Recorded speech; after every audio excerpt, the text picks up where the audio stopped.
मला सांगतो चालू राहू द्या. असं मी शाळेत पण जातो आणि सकाळी 6ला उठतो. मग इथं काय करता तुम्ही? तेच करतात. काय केलं आता? तेच? आता काय तुम्ही लिहिलं? तेच तेच लिहाय. संपला. दुसरा विषयच नाही. नाही का? दुसरा कुठला विषय? बरं आता कुठे आहे? समोर हो का? पत्नी आहे, माझी मुलगी आहे डॉक्टर, मुलगा आहे, मुलगा हैदराबादला आहे, मुलगी नागपूरला आहे, पत्नी घरी आहे. हो का? पण मी जास्त घरात खूप कमी असतो.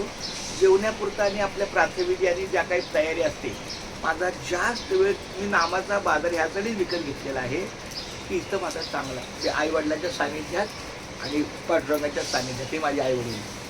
तुम्हाला सांगू का? बोला ना माऊली. आता हे जे तुम्ही हे केलं हां लिहिता हां ते म्हणजे माझा भाऊ आहे ना मोठा, हां त्याचं अनेक वया भरल्यात त्याच्या. राम राम राम राम. चांगली गोष्ट. हं, खूप म्हणजे तो पण म्हणजे इतका तो नामस्मरणात असतो माझा भाऊ. म्हणजे चांगली गोष्ट. बुवा आहे तो पण, माल घातलेले येतो मी पण असं.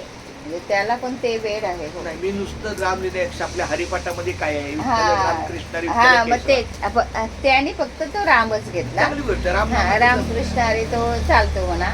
नंतर मग त्यांनी ते राम हे केलं आणि रामकृष्ण हरी हे सुरुवात आता केली. तुम्हाला सांगा, तुम्हाला कसं वाटलं हे छान. नामस्मरण छान, वाचून बघून? खूप छान. धन्यवाद. खूप छान.